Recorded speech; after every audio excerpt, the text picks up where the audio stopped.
Pues muy buenas tardes, buenos días o buenas noches, donde quiera que te Lo que encuentres. sean.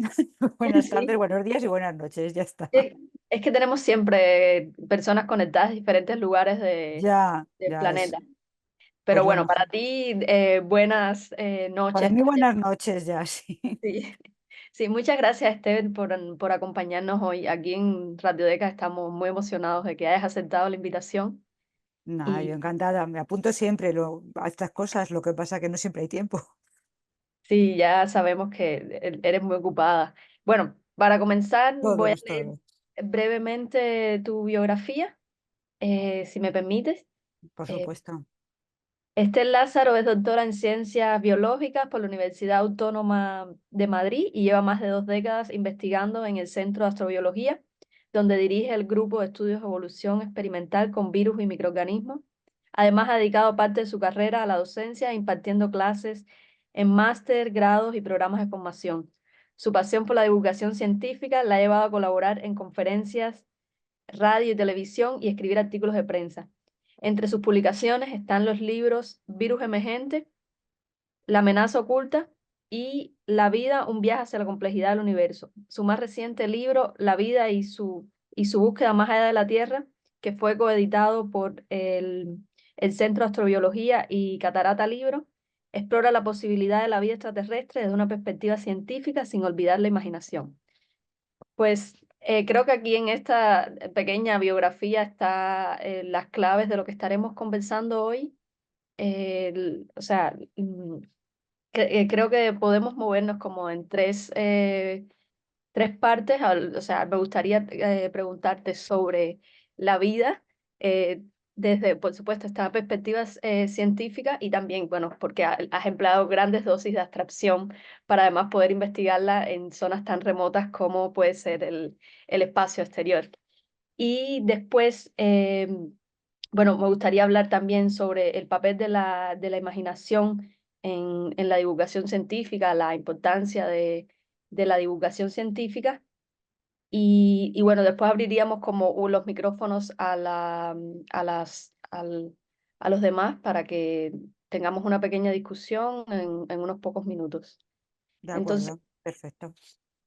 pues me gustaría empezar preguntándote así algo bien abierto y con la esperanza de que contestes para personas que no están tan acostumbradas a involucrarse con estas instituciones académicas, científicas, y que además, bueno, en Radiodeca estamos muy interesados también en interceptar lo que es la ciencia, el arte, la poesía, y bueno, dirigidas a este tipo de audiencia, ¿cómo, qué es la vida, Estel?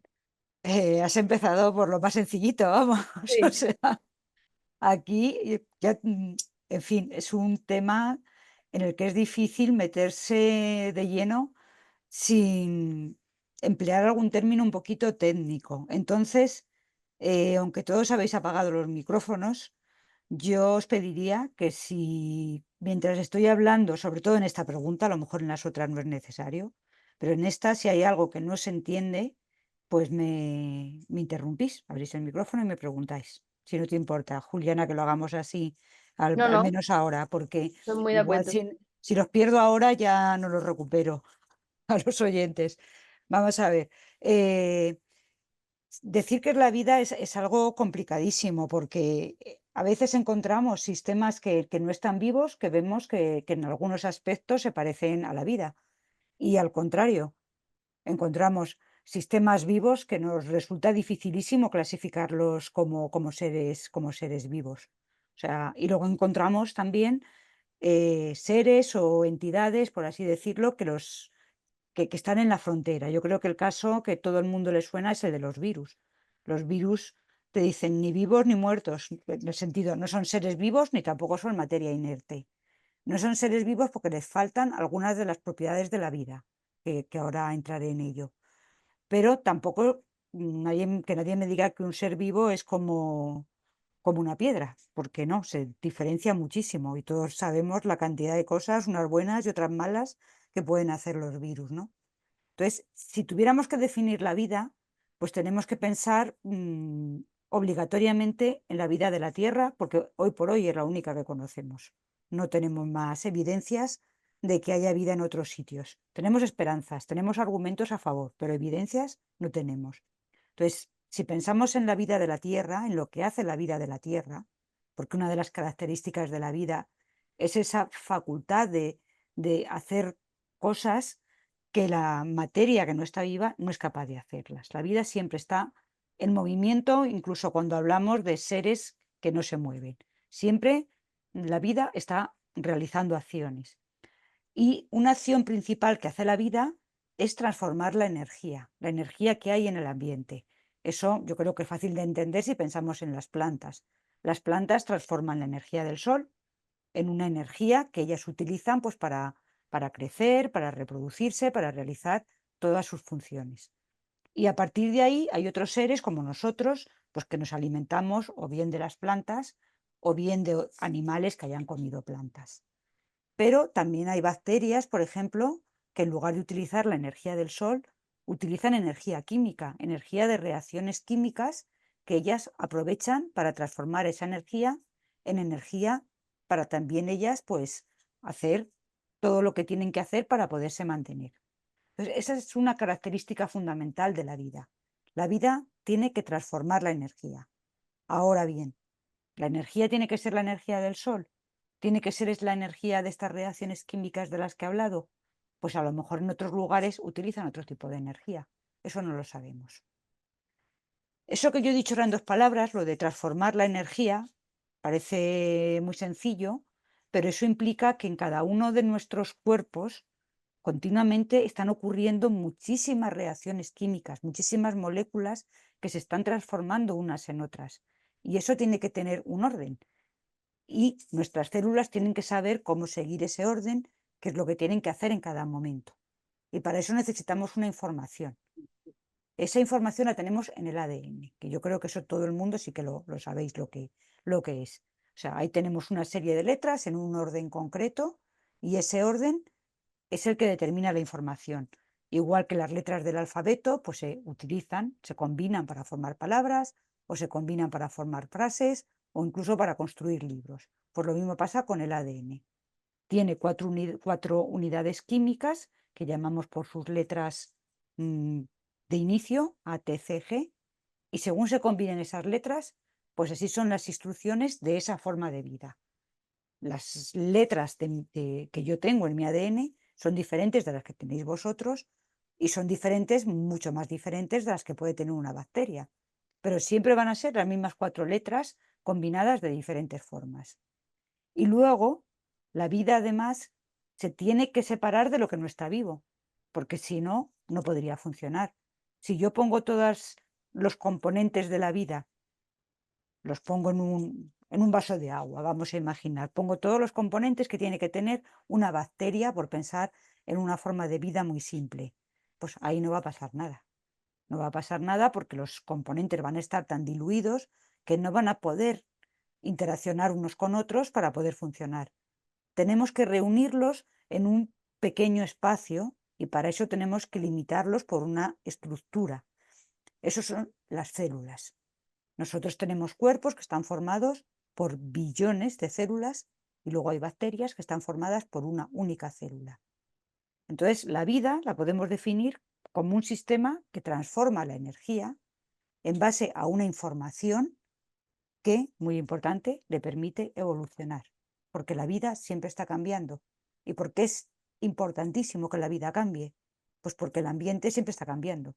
Y si solamente supiera la vida funcionar en unas condiciones concretas, en cuanto esas condiciones cambian, se extinguiría.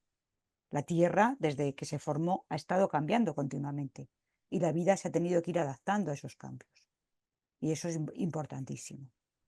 No sé si he metido mucha información ya en esta primera pregunta, Juliana. Yo creo que sí, pero es que por eso te Bueno, decía, me has es, empezado por lo sí, es que es una más. pregunta muy, muy abierta, pero podría volver como a algunos puntos, o sea, como tomando algunas de las palabras que dijiste, entonces tendríamos seres vivos, virus y materia inerte.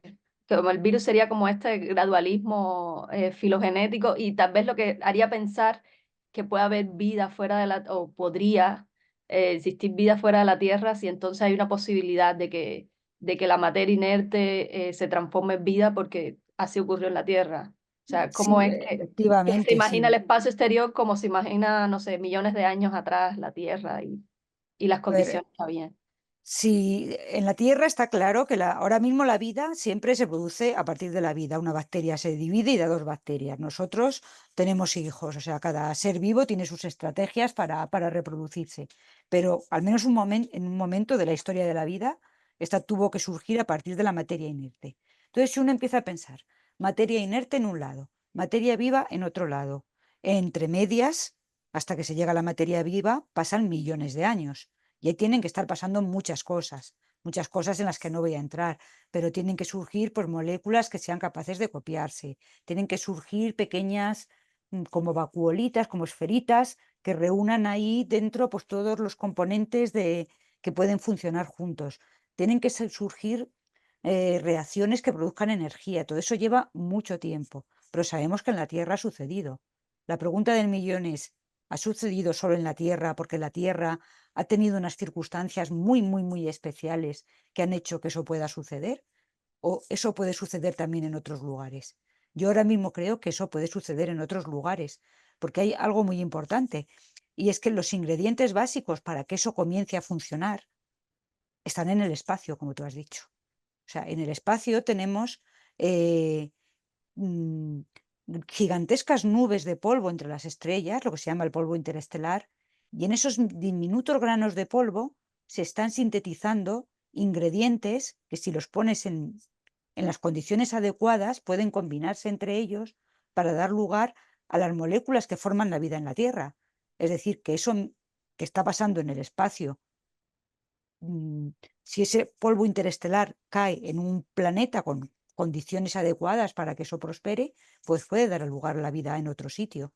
Lo que pasa que es que hemos explorado muy poquito del espacio. O sea, hemos ido a Marte, estamos mandando misiones a las lunas de Júpiter, pero lo que hemos podido salir es nada en comparación con la cantidad de planetas que hay en el universo. Hay trillones de planetas, trillones.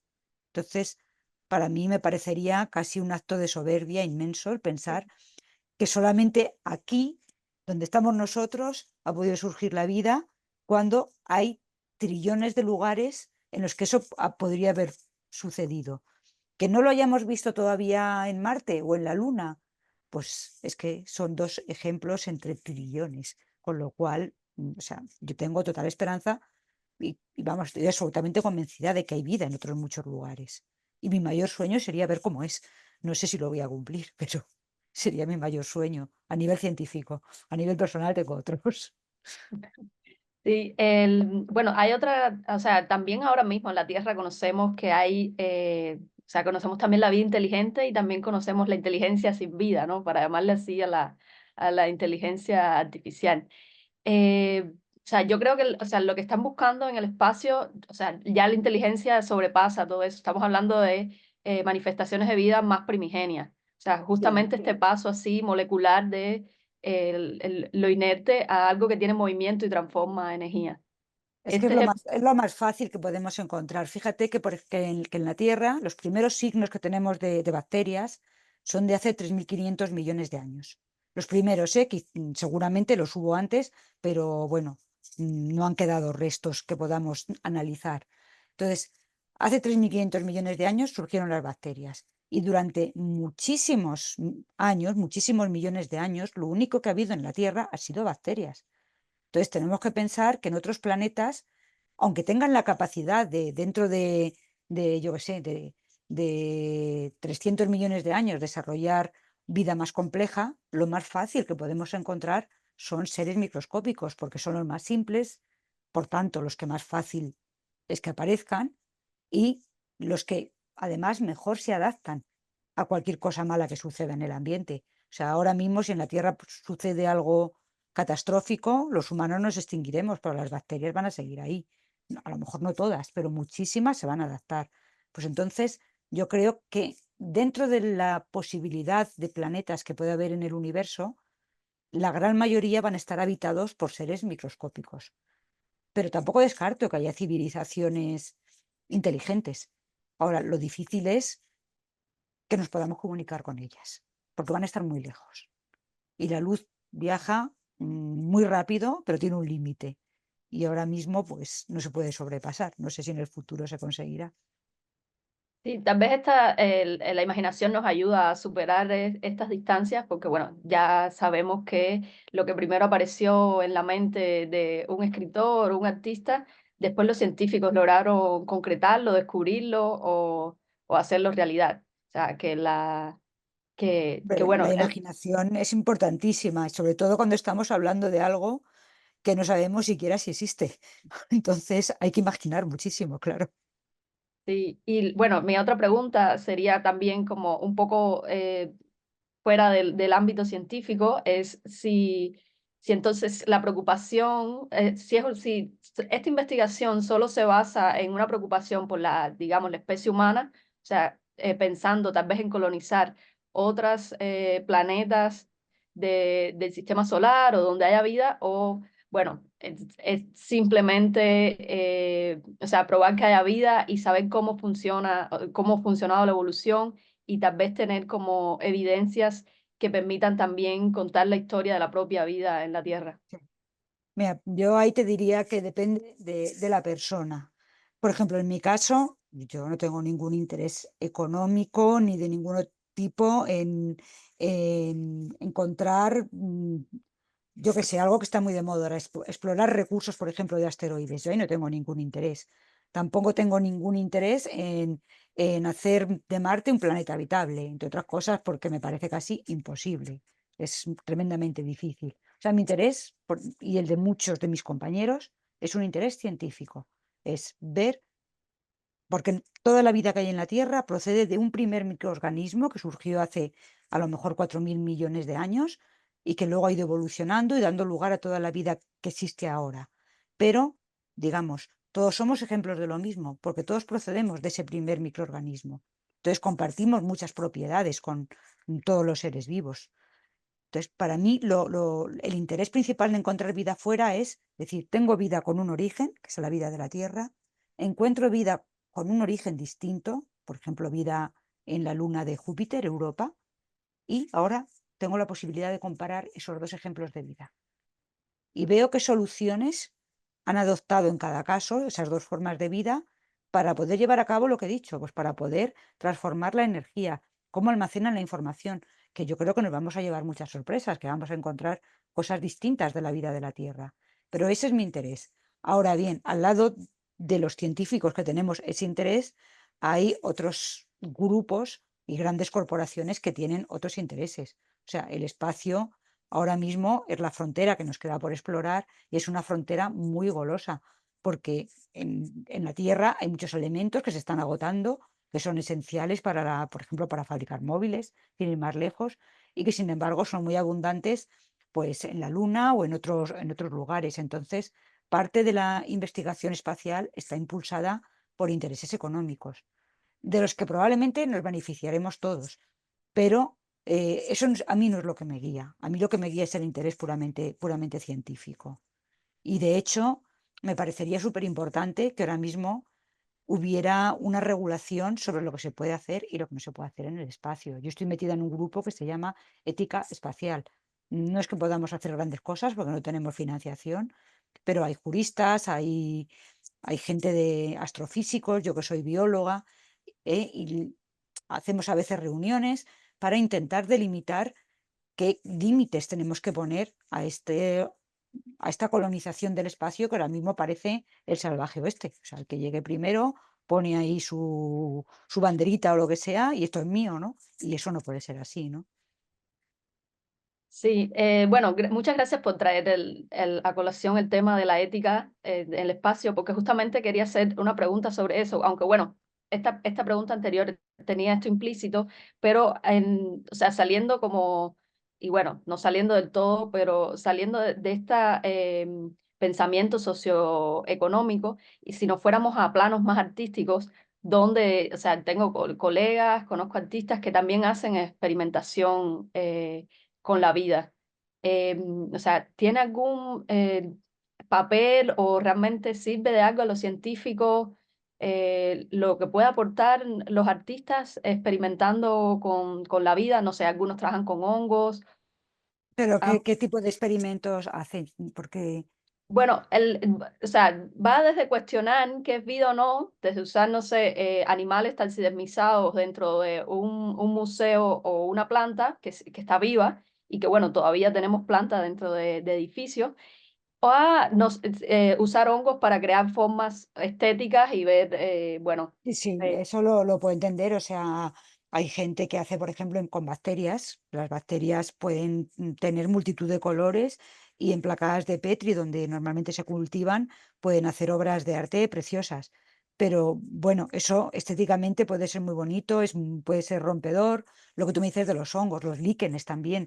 Hay líquenes que son maravillas. O sea, y si te pones en detalle a observar las estructuras que pueden formar algunas formas de vida, los corales, o sea, forman estructuras fractales que son preciosas, o sea, porque un fractal lo que tiene de particular es que la misma forma básica que ves con una escala, la vas a ver repetida si vas haciendo, iba a decir un zoom normalmente, bueno, un zoom, pero reduciendo, ¿no? Va reduciendo, va reduciendo, va reduciendo y vas encontrando como que esa forma se sigue repitiendo, ¿no? Y eso lo tienen muchísimas estructuras biológicas. Ahí hay un campo para el arte inmenso, por ejemplo, comparar eh, cauces de ríos, donde ves un río que se va ramificando en afluentes y hasta que, bueno, llegas a pequeños arroyos, a, a lo que sucede, por ejemplo, pues con el sistema de venas capilares que recorren nuestro cuerpo. Y todo tiene un sentido, por ejemplo. O sea, nuestro sistema circulatorio es así, tiene esa estructura fractal, porque es la forma más óptima para distribuir en nuestro cuerpo la sangre, que lleva los nutrientes y que lleva el oxígeno. Pues lo mismo puede suceder en los ríos. Entonces, todo ese tipo de comparaciones son preciosas, a mí me encantan, pero reconozco que yo no sé si pueden ayudar a entender la vida. sí, No bueno, sé si yo me lo que explico. puedo ver así, desde mi punto de vista, es que a lo mejor los artistas sí contribuyen a despertar de nuevo el asombro por la vida, a Claro, través de la efectiva, forma, a sí, través sí, de lo eso es visible. seguro, eso es Eh, seguro. Sí, Ahora, o sea, mi pregunta también era qué riesgos hay de manipular la vida, o sea, sin un conocimiento más allá del interés estético, puramente visual o de las energías. Bueno, los artistas explotan las maneras de interactuar en este caso, seres vivos. Pero o sea, hay riesgos aquí. ¿Qué le puede decir la ciencia al arte sobre la manipulación de la vida? a ver, yo creo que de lo que estamos hablando ahora mismo, el tipo de manipulación que estamos hablando, salvo que te pongas a trabajar con bacterias que producen toxinas o virus que infectan, no hay ningún riesgo. O sea, tú estás manipulando lo que es el organismo a nivel externo, por así decir, pero no estás manipulando su genoma. Manipular el genoma, eso ya sí que puede tener riesgos, no solo porque puedes crear algo que, partiendo de un organismo que no hace nada, puedas crear un organismo malo para el ser humano o para otra especie, sino también porque cualquier manipulación tiene que tener detrás muchísimos estudios, porque cualquier manipulación genética de un ser vivo puede tener consecuencias sobre el resto del ecosistema.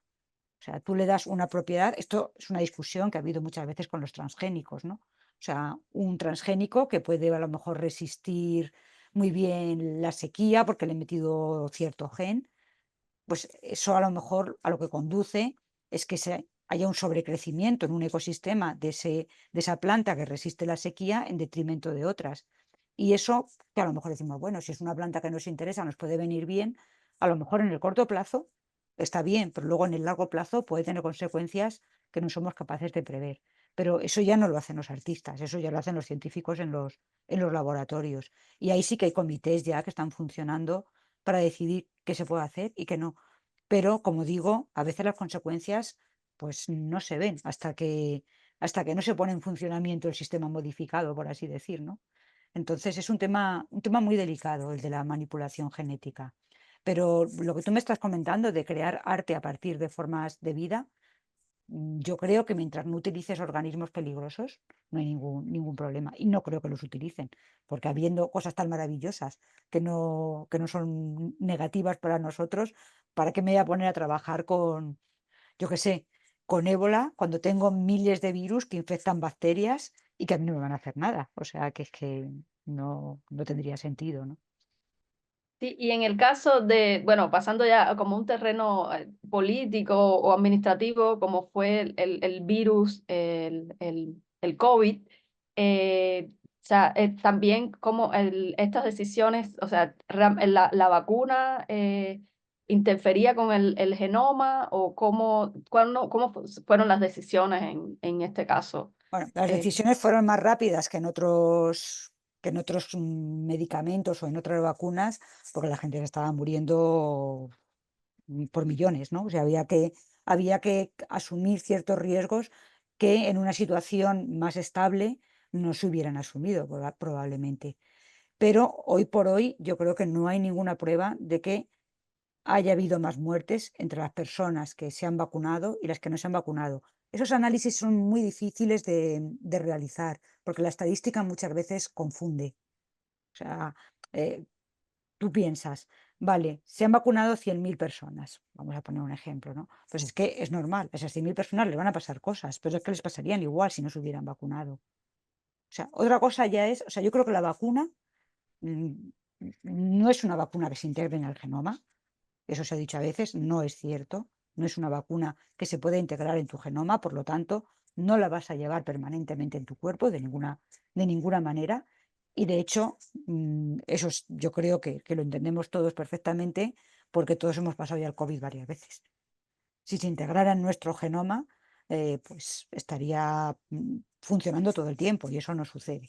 O sea que a ese nivel ningún problema. Yo creo que ahora es el momento de quizás pensar en hacer vacunas ya más efectivas, porque esas primeras vacunas ayudaron mucho, porque redujeron mucho la mortalidad, nos ayudaron a salir de la pandemia, pero realmente seguimos contrayendo el COVID, o sea que hay que mejorarlas. Lo que pasa es que yo ya no sé si hay un interés económico tan grande en mejorarlas, porque ya el COVID pues, no es una enfermedad que esté matando, o sea, sí que mata, porque hay gente que se muere de COVID todavía, pero normalmente es algo, pues porque tienen otras patologías y entonces ya pues la enfermedad les hace más daño que una persona sana. Hay muchísima gente que también se muere de la gripe o de otras enfermedades respiratorias. Y normalmente son personas ancianas o personas que ya tienen otras enfermedades, que absolutamente no es o sea, hay que tenerlas en cuenta.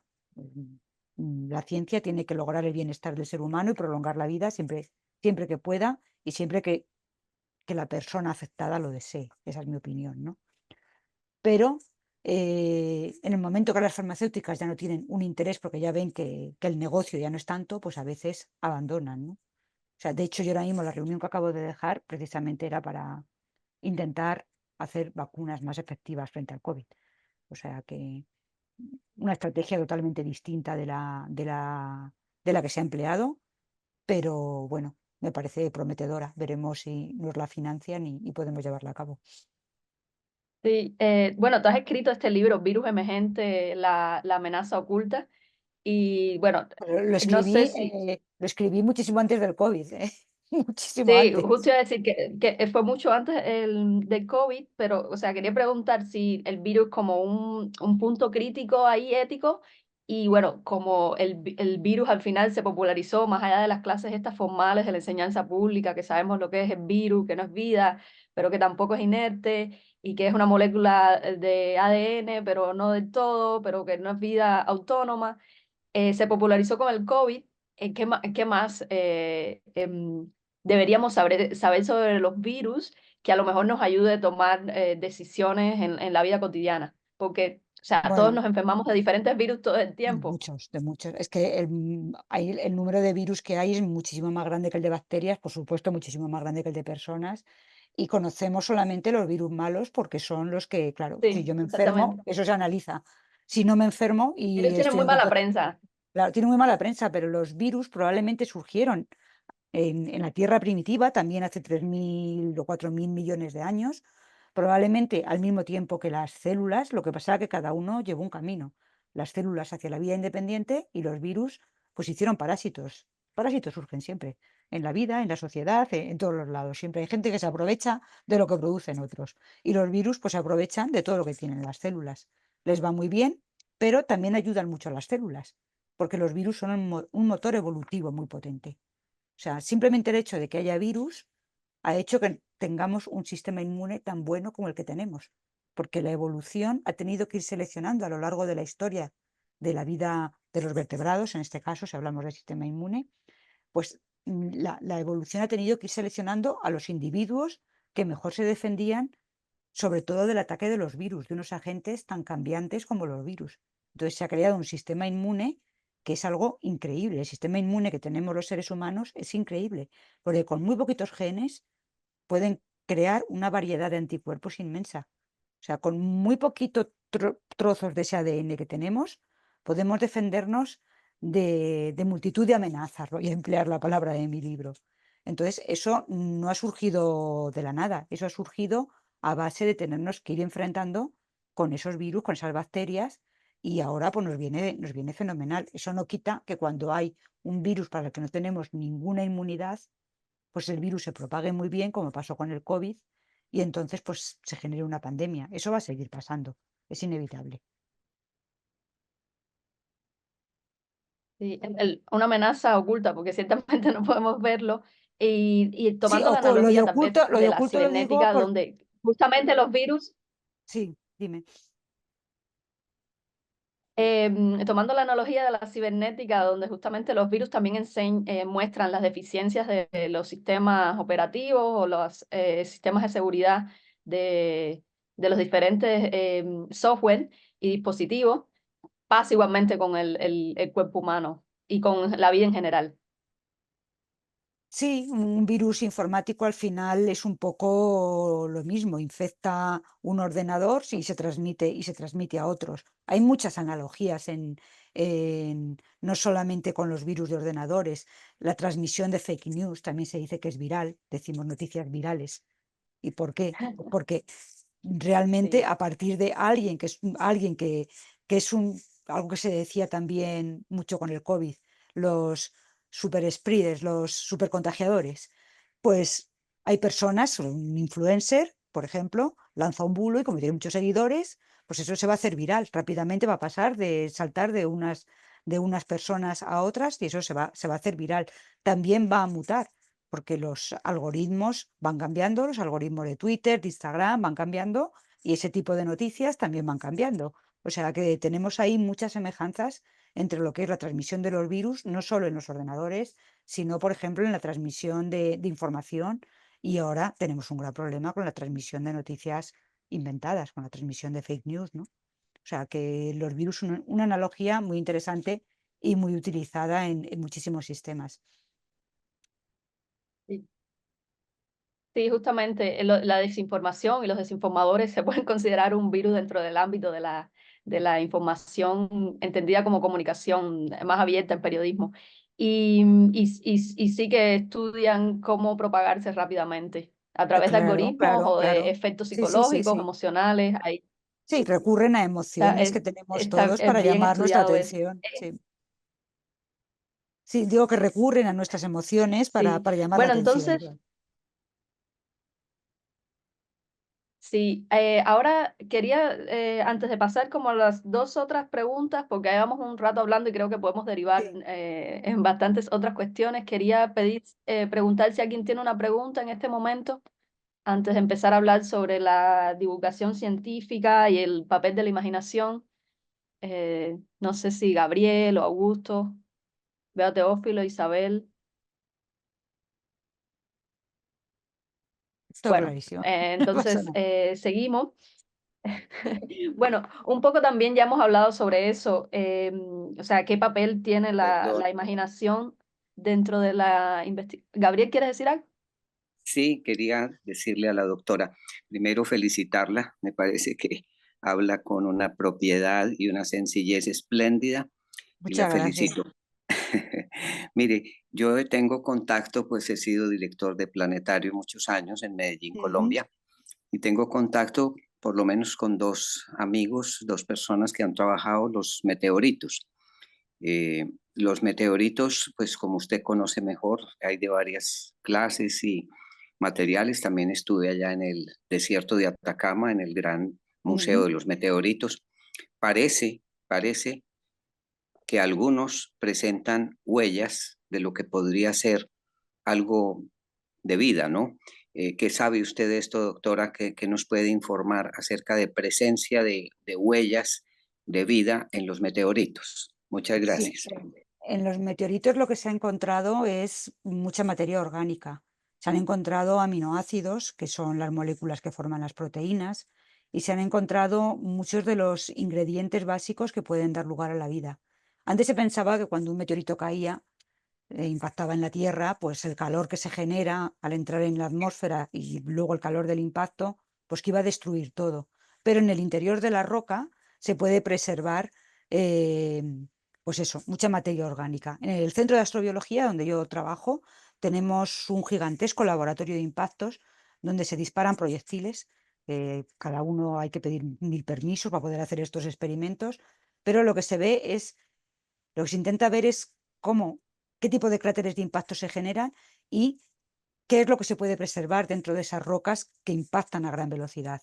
Y realmente bacterias no se han encontrado en meteoritos. Sí se han encontrado materia orgánica, pero no es descartable que en el interior de una roca de cierto tamaño una bacteria pudiera viajar entre planetas. Por ejemplo, entre planetas que surgieron en la misma época, Marte y la Tierra, que surgieron más o menos a la vez, y que en esa época, al estar formándose los planetas, pues había muchísimas rocas que estaban impactando sobre el núcleo del planeta para ir formando lo que luego ya sería el planeta como lo conocemos ahora, pues igual empezó a surgir la vida en la Tierra y en un meteorito llegó a Marte, o a la inversa surgió en Marte y en un meteorito llegó a la Tierra y ahora resulta que somos marcianos.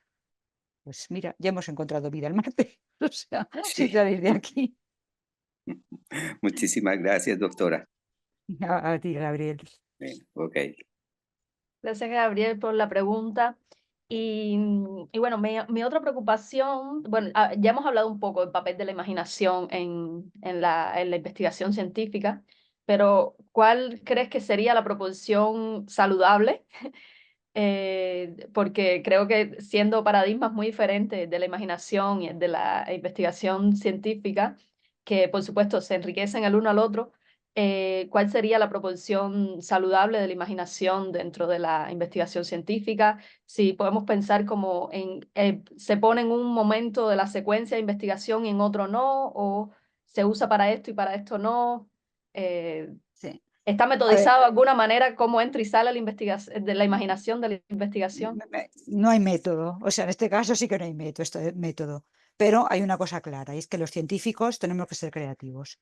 Un científico que no sea creativo no va a hacer nada en su carrera profesional.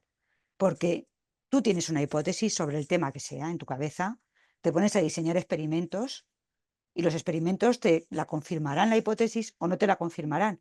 Si no te la confirman, pues igual es porque están mal diseñados. Entonces ahí viene una labor racional de revisar, de ver si eso es correcto o no. Pero también tienes que hacer uso de la imaginación y plantearte que es igual tienes que cambiar la hipótesis. Igual lo que a ti te parecía evidente y por eso te has puesto a trabajar en ello, igual es que estás equivocado.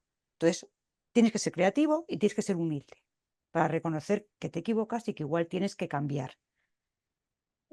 Donde yo creo que quizás estemos fallando los científicos ahora mismo, y relacionado con el tema que estamos hablando, es para imaginar cómo puede ser la vida extraterrestre. Porque estamos terriblemente sesgados por cómo es la vida que conocemos, no conocemos otra y nos cuesta mucho imaginar. Y incluso cuando vemos pues, literatura de ciencia ficción o películas de ciencia ficción, en todos los casos lo que vemos son seres parecidos a la vida de la Tierra. A lo mejor no se parecen a nosotros como personas. Hay algunos que sí, pero muchos no. Pero, ¿qué nos ponen? A un Terminator que ve, creo que era en infrarrojo. Pues bueno, estamos pensando en un sentido que tenemos, la visión, y que nosotros vemos en un rango de longitudes de onda y estamos recreando seres que ven en otro rango. O, o que escuchan frecuencias que nosotros somos incapaces de oír. Pero no nos salimos demasiado del paradigma que es la vida terrestre. En muy poquitos casos, en películas como Solaris, por ejemplo, que no sé si alguien la ha visto, pues ahí sí imaginan vidas muy diferentes. Pero da la casualidad que luego son películas muy poco entendidas. Las que gozan de fama son La Guerra de las Galaxias, o sea, películas en las que, bueno, ponen toda una fauna de personajes parecidos a los personajes terrestres, con nuestras mismas ambiciones, nuestros mismos miedos, nuestras mismas ilusiones, pero en lugar de ponerlos en la Tierra, pues los ponen en una galaxia lejana. Entonces ponemos todo lo que conocemos en otro escenario, pero nos cuesta mucho pensar en formas de vida que sean radicalmente distintas, conservando las propiedades que tiene que tener la vida, que las consigan realizar de forma muy diferente a como las realiza la vida terrestre. No sé, igual es que a lo mejor ese tipo de seres no son vendibles en el cine y por eso no me han llegado las noticias, ¿no? Pero yo creo que ahí nos está costando, sí. Sí, sí. Y bueno, finalmente quería preguntar sobre la divulgación científica, porque entiendo que estás muy comprometida con esta labor, o sea, se te puede encontrar en la radio, en la televisión, también escribes artículos y por supuesto ahora mismo nos acabas de mostrar que tampoco tienes miedo de dar opiniones y como salirte o sea, como salirte de hablar de hechos comprobados. Ujú. eh, y bueno, ¿cuál es esta importancia de la divulgación científica? ¿Cómo nos acerca a personas que no tenemos formación científica sistemática o continua, o más allá de tal vez lo que recibimos en la educación formal? Y cómo al revés también ayuda a los científicos que se haga más divulgación científica. Bueno, a mí se me ocurren muchísimas razones por las que la divulgación es importante, por eso la hago. A lo mejor la persona que no la hace no encuentra ninguna, ¿no? Para mí es importantísimo, primero, porque me gusta. O sea, me encanta hablar, creo que se ha La notado, ¿no? comunicación. Sí, me gusta mucho y entonces, pues para mí ya es una razón importante el hacer, pesa es personal, el hacer algo que me gusta. Pero me gusta también porque siempre veo mucho agradecimiento en la gente. Y eso, cuando tú estás en tu laboratorio trabajando pues con reacciones químicas o con microorganismos que no te dicen nada, o sea, porque es así, no te hablan, ¿no? Y de repente, pues das una charla o hablas con gente que te dicen, oye, pues mira, esto que no lo entendía, lo he entendido, o qué bien porque me has despertado el interés por un tema que nunca me había llamado la atención. Pues para mí ese lado humano es importantísimo. Y también es muy importante porque la gente tiene em, si no tiene una cultura científica, la gente es muy, muy manipulable. Y eso lo estamos viendo. Ahora mismo, cuando en teoría, hay muchísima información y la gente podría ser más culta, paradójicamente también hay muchísima desinformación. Entonces, que haya fuentes fiables a las que se pueda recurrir para ver si una información que ves en redes o que ves en un blog, si eso es real o no es real, o al menos qué bases tiene esa persona para afirmar eso, yo creo que es muy importante. Si no te van a engañar con miles de cosas que no tienen ningún fundamento. Y entonces en eso los científicos tenemos yo diría, como una obligación social. Pero, ojo, cuando digo obligación, pienso en la gente que le guste, porque un mal divulgador echa Sí. para atrás. Entonces, yo tengo muchos compañeros que son excelentes científicos, excelentísimos, pero no hacen divulgación y dicen, yo no lo hago porque no se me da bien. Pues entonces estoy de acuerdo, mejor no lo hagas porque entonces la gente se va a alejar de la ciencia. Y también porque creo que los niños, las niñas, los adolescentes tienen que tener referentes. Y a veces los científicos somos muy desconocidos o se piensan que somos bichos raros. Y a mí me parece muy importante que vean que somos personas normales, que estamos aquí, como yo estoy ahora en mi casa, que dentro de poco me bajo a hacer la cena, que tengo 2 hijas. O sea, todo este tipo de cosas yo creo que a la vez que transmites conocimiento, también es importante que las vean los jóvenes para que vean que es que no somos ermitaños, no somos personas que nos alejamos del mundo, somos personas normales que vivimos como el resto, que nos gustan muchísimas cosas, tenemos nuestras aficiones, pero luego pues tenemos un trabajo que tenemos la suerte de que nos apasiona. también a veces nos da pataditas en la espinilla, ¿eh? El trabajo de los científicos, pero bueno, en general hay que decir que es un trabajo bonito, ¿no? Una humanización, sin más. Pasamos del análisis de la vida molecular bueno, esta vida humana inteligente, colectiva, que también hay que transmitir y gestionar.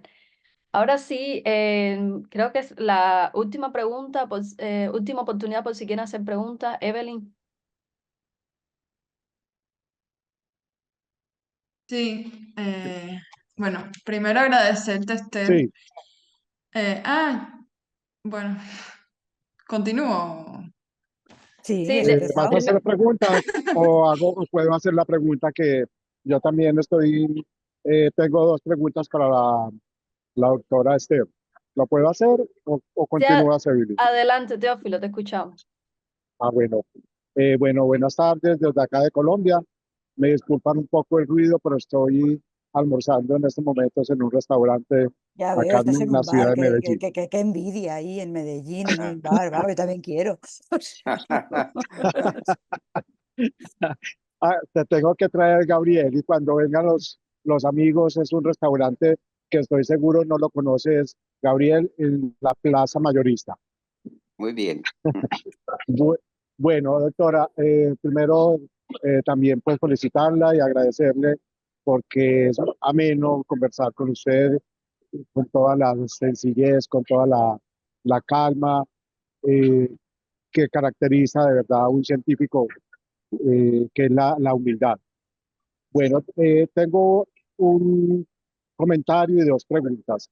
El comentario es que también comparto con usted acerca de la vida extraterrestre, que pues a mí me encanta este tema, donde dice que pues, el hombre ha llegado solamente a la Luna y a Marte, si no me equivoco, no sé a qué otro planeta, y pues no sabemos, ya hemos comprobado que no hay vida y que hay tantos planetas, tantas estrellas, tantas galaxias, que sería imposible, pues para mí, considero así, que solamente haya vida acá en ese planeta Tierra, que entre otras cosas es muy pequeño si vamos a compararlo con otros. Yo hago una analogía y es que sería como decir que en todos nuestros océanos acá en la Tierra solo encontráramos un pez. Entonces, esa es la analogía que yo hago. Mis dos preguntas son, habló de lo sesgado que tenemos nosotros a través de las películas, donde creemos que si hay extraterrestres que son, digamos, similares a nosotros o con unas orejas más grandes, etcétera. Eh, pero puede haber también vida, y lo mencionó, no solamente desde esta forma, digamos, humana, sino de otra forma puede ser bacterias, pero ya eso hay indicio de vida. Mi pregunta es, ¿considera usted que puede haber una vida, perdón, inteligencias más desarrolladas acá en la Tierra, que quizás no han venido porque pues ven este desorden que tenemos acá en ese planeta Tierra? Y la segunda pregunta es, con todas estas películas que han habido con respecto a los extraterrestres, digamos que sabemos que todo esto pues es mucha ficción, pero he escuchado, digamos, en programas en la televisión, en Estados Unidos y todo, donde hay personas que aseguran eh, haber visto, digamos, seres extraños o alguna nave y consideran que es extraterrestre. Adelante. bueno, la primera pregunta, Muchas gracias. de nada. Sí. A ver, espera, que ahora me he liado un poco. La primera era respecto a... que se me ha ido. Respecto a si considera que hay inteligencias Vale, sí, más ya está, avanzadas que la ya está, sí. inteligencia acá en Bueno, los yo, hombres como acá he dicho, en la Tierra. no lo sabemos, obviamente, Yo creo que las puede haber, que puede haber inteligencias como la nuestra o más avanzadas, diferentes. Habría que definir lo que es la inteligencia para empezar. Pero sí puede haber civilizaciones similares, por así decir, ¿no? Pero te voy a hacer la pregunta, bueno, te voy a responder un poco haciéndote la pregunta al revés. Tú imagínate que estás en un planeta que está a 70 años luz. Eso quiere decir que viajando a la velocidad de la luz, a 300.000 kilómetros por segundo, tardaría 70 años. Si eso lo Sí, trasladamos a vidas humanas, son, bueno, correcto. muchísimas. Tú imagínate que esa civilización quiere entrar en contacto con nosotros. Durante muchísimo, y la forma más fácil de verlo es intentando detectar señales electromagnéticas porque son las que viajan rápido, son las señales que se pueden detectar. Pues es que seríamos invisibles para ellos, porque durante la mayor parte de la historia de la vida de la Tierra no hemos emitido absolutamente ninguna señal al espacio. Nada, nada. Las primeras ondas de radio son de a lo mejor hace 120, 130 años.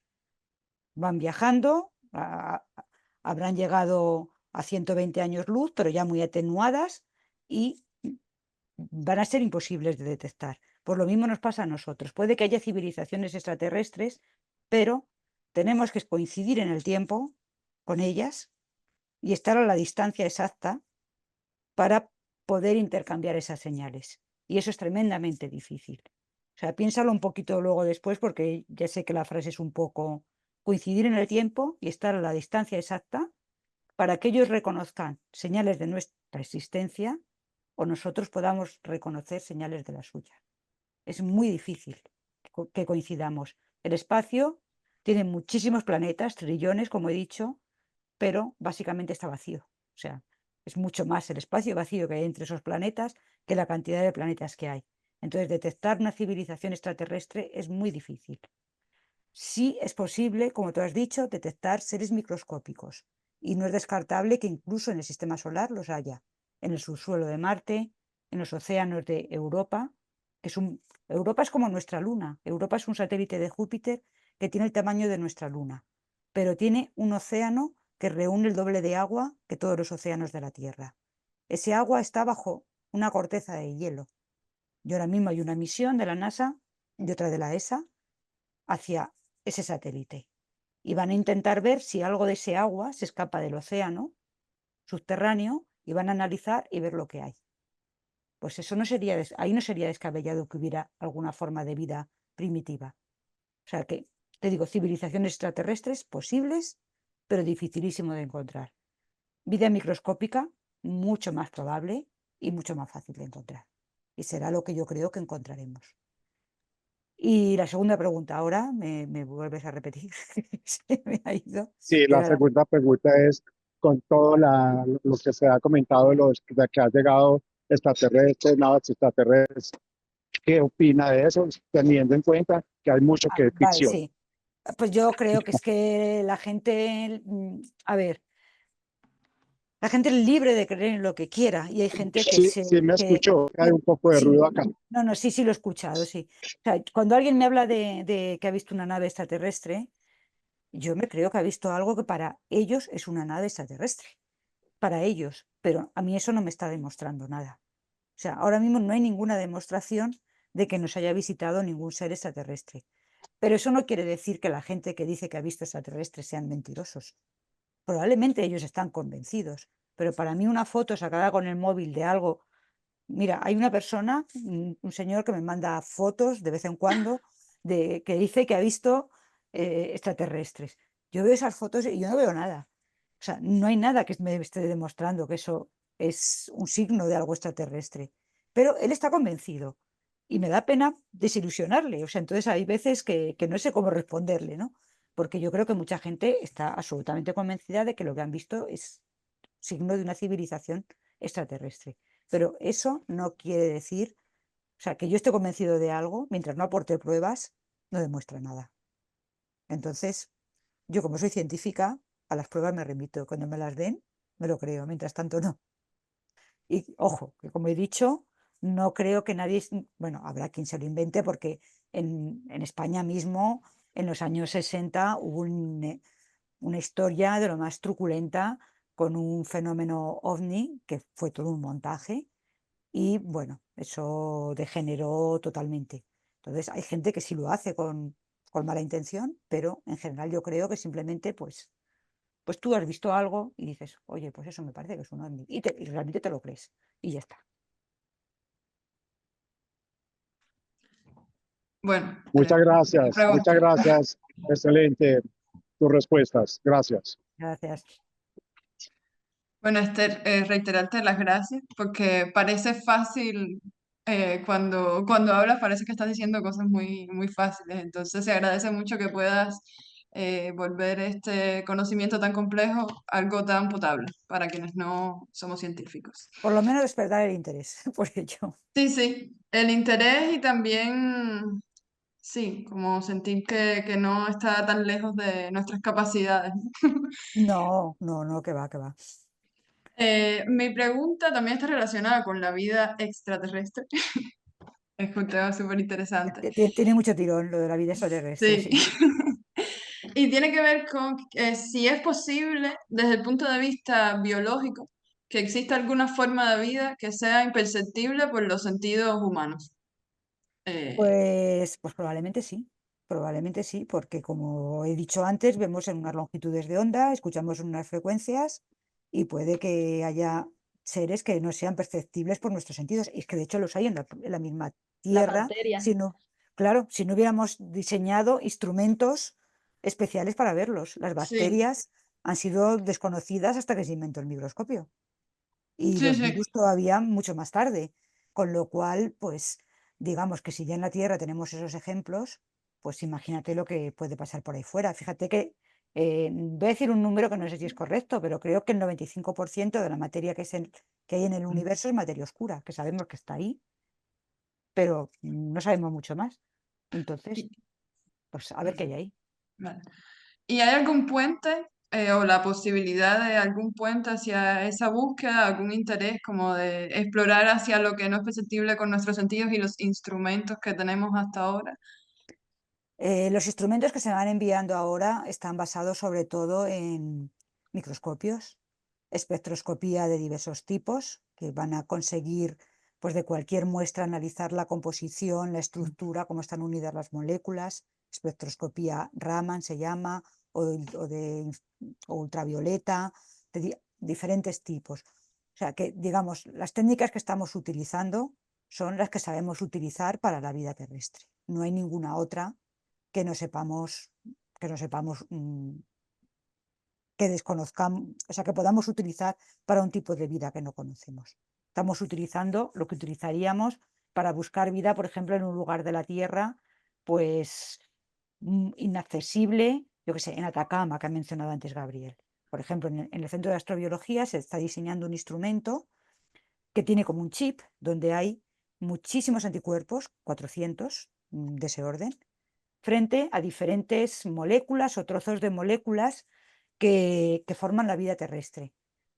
Y ese chip se ha llevado a Atacama, a lugares donde se pensaba que, dada la sequedad y la radiación y todas las características de ese desierto, no había vida. O sea, en Atacama hay vida, pero hay sitios que se pensaba, nichos concretos donde se pensaba que no.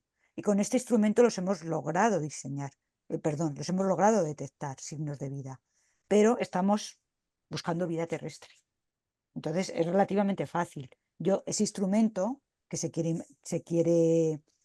bueno, se están haciendo diferentes solicitudes para poderlo embarcar en una misión de la NASA o de la ESA. Yo no estoy segura de que pueda detectar vida en Marte, porque lo que estamos diseñando ahí, esos anticuerpos van dirigidos frente a cosas terrestres. Y a lo mejor la vida en Marte pues, no tiene que ver con esas moléculas. Entonces, en fin, es un tema complicado el de la detección de la vida, sí. Como digo, estamos hablando de algo que no conocemos en absoluto, entonces, que ni siquiera sabemos si existe, con lo cual, pues difícil diseñar instrumentos para algo que no sabemos cómo es, ¿no? Ese es, bueno, de hecho es probablemente el campo de la astrobiología, o sea, detectar vidas que no podemos ver o detectar sensiblemente con nuestros sentidos humanos. Sí. Tal Yo vez puedo hay hacer todo un otra campo pregunta. en este diseño de instrumentos así. Ujú. Es Pues un campo pues muy amplio donde la tecnología tiene una cabida importantísima. O sea, yo no soy tecnóloga, no participo en el diseño de ninguno de estos aparatos, puedo aportar ideas sobre qué sería bonito. Por ejemplo, en este instrumento pues estamos diseñando anticuerpos frente a cosas que están muy conservadas en las moléculas de la vida terrestre, suponiendo que lo que está conservado en todo es más antiguo y no está sesgado por toda la evolución que ha habido en la Tierra. Eso es una idea que puede ser buena, pero tampoco es la bomba. Digamos que seguimos pensando en la vida terrestre, ¿no? Pero ese es el tipo de ideas que yo puedo aportar. Luego los ingenieros, los tecnólogos son los que tienen que ponerlo en práctica. Yo ahí ya no puedo llegar. ¿Qué ibas a quería, decir algo más, Evelyn? sí, ah, No, ah, Augusto quiere dale, hablarlo, voy a dejar que ya yo pregunte. sí, ¿quieres algo de... No, ¿te acuerdas, Esther? No sé cuándo escribiste este libro. Este es un libro de Esther, ¿te acuerdas? Ah, No sé sí. cuándo lo escribiste. Ay, pues ¿cuándo fue ese? Ya no me Como acuerdo. 10 Pues, años, no, ¿ya? menos. Yo creo que ¿Te, menos. te No lo acuerdas que pone lo en la... Seguro presentaste lo en pone en la Serrano, cubierta, ¿no? sí. Claro. Creo que fue... A ver, el último es No, de 2022 y ese puede que sea de 2018 porque fue antes de la pandemia. no. Sí, no, 2018, fue bastante antes, yo creo. No lo 2019, veo. 2019, pero en abril y la pandemia empezó en diciembre. 2019. Bueno, tan cercano. Lo presentaste en la calle Serrano, ¿te acuerdas? Lo presenté en el Museo Lázaro Galdiano, un sitio precioso, sí, tuve mucha Exactamente. suerte.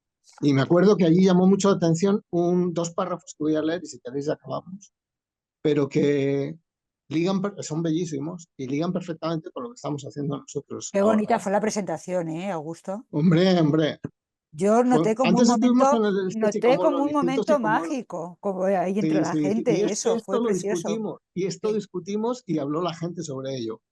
Y ahora perdura en nosotros. Entonces yo me gustaría leerlo y acabamos. Es la página 143 y son dos párrafos, ¿no? Que dice, nos hemos preguntado varias veces a lo largo de este libro sobre cuál es la fuerza que ha llevado al origen y mantenimiento de la vida. Lo expuesto en este capítulo muestra que esa fuerza podría no ser otra que la de acelerar la dispersión de la energía que se produce en las estrellas, en nuestro Sol, en el caso de la vida terrestre, contribuyendo así al aumento de la entropía del universo. La gran diversidad de formas de vida que existen podría no tener otro objeto que el de mejorar la eficiencia de ese proceso. Y esta es la parte bella, o más bella, puede que no seamos más que sistemas disipativos de energía. Lo maravilloso es que como efectos colaterales de ese afán por aumentar la entropía hayan surgido sentimientos como la empatía, solidaridad. Esther es muy optimista porque hay otros que no son tales. Hayan surgido la empatía o el amor y creaciones humanas como el lenguaje, el arte, la música y la curiosidad por entender el mundo que nos rodea. ¿Será así en otros lugares del universo? Esta es una Sí. discusión continua. Esta es todo para otra charla, sí. Sí, parece mentira que a partir de unas bacterias, simplemente, pues eso, en ese afán por aprovechar al máximo la energía, hayamos llegado a crear, porque nosotros en nosotros mismos no somos nada, desapareceremos y ya está, se acabó. Pero en conjunto, pues estamos creando cosas tan bellas como tú has dicho, ¿no? El lenguaje, el conocimiento, la capacidad de ayudarnos unos a otros. O sea, todo eso para mí es maravilloso que haya surgido a partir de una materia inerte que no hacía nada, como he dicho. Y los seres humanos hacemos cosas algunas malas, pero yo creo que la mayoría hacemos cosas buenas. Lo que pasa que las malas siempre se ven más, o sea, porque tienen más consecuencias a veces, ¿no? Y no hay más que Bueno, ver yo te lo ahora agradezco mucho que hayas las estado, Esther. noticias. Te mando un beso y tienes un regalito cuando la cerveza tienes un regalito Sí, sí, esperando. sí. Tenemos una cerveza pendiente. En Medellín, en Medellín. Ah, bueno, cuando quieras. Sí. Pues Bueno, pues ahora sí. sí, te reitero el agradecimiento por este viaje desde la vida molecular hasta la vida humana, inteligente, sensible y sociopolítica, económica, en fin, que hemos pasado por muchos campos. Y bueno, creo que hablo por todos, agradecerte también que hayas tomado el tiempo y lo bien que hace sentir hablar contigo sobre temas que son muy complejos y que alienta mucho a que bueno, continuemos nuestra curiosidad e interés por la ciencia y por los nuevos descubrimientos. Gracias, Pues Esther. muchísimas gracias a vosotros y que sigáis con ese afán por aprender, con ese afán asociativo que veo que tenéis de hacer cosas, porque Augusto ya me ha invitado otra vez a otra actividad también con gente de Colombia, de México y otros muchos lugares, y me parece muy enriquecedor. Yo luego siento que no lo puedo seguir porque no me da la vida, como decimos aquí, ¿no? Cuando vas de una cosa a otra, pero me encantaría poder estar más en contacto. Muchísimas gracias a todos. A ti y a los Gracias. Un que besito. después vean el video también Gracias. dejen comentarios, hagan preguntas y bueno, este contestará en la medida de su disponibilidad. Las preguntas, hacedmelas, bueno, miraré las preguntas. Yo los vídeos ya nunca los veo. Ni me escucho en las entrevistas ni me veo en los vídeos. O sea, eso ya es una decisión que tomé hace tiempo y no la voy a cambiar. Entonces, responderé las preguntas, pero el vídeo no lo voy a ver. Sí, sí, la invitación es a hacer preguntas escritas Vale, en los vale, comentarios. vale, de acuerdo. Muy Pues bien. muchísimas gracias Mucha- y muy buenas noches. muchas gracias. Gracias a Muchas todos. gracias. Maravilloso, maravilloso. Tanta humanidad en un científico como tú, doctora Esther. Gracias, gracias. Muchísimas gracias a todos. Un abrazo Muchas muy fuerte gracias. desde Madrid. Un abrazo, Esther. Hasta pronto. Muchas Adiós, gracias, Chao. doctora. adiós, adiós. Feliz noche. Muchísimas gracias por Gracias, participar. gracias a todos. Bellísima presentación, doctora. Felicitaciones. Muchísimas gracias. Muchísimas gracias. Que tengan un buen día. Bueno, y siempre bienvenida a Colombia. Uy, ya iré. Ahí tenéis el Instituto de Astrobiología de Colombia, que tengo buenas relaciones. En algún momento espero que me inviten a dar Claro una que sí, charlita o algo. Ya lo claro. hice online porque era la pandemia, pero bueno, espero que llegue otro momento más oportuno. Por Bueno, supuesto que lo buscaremos. pues Gracias. muchísimas Gracias. gracias.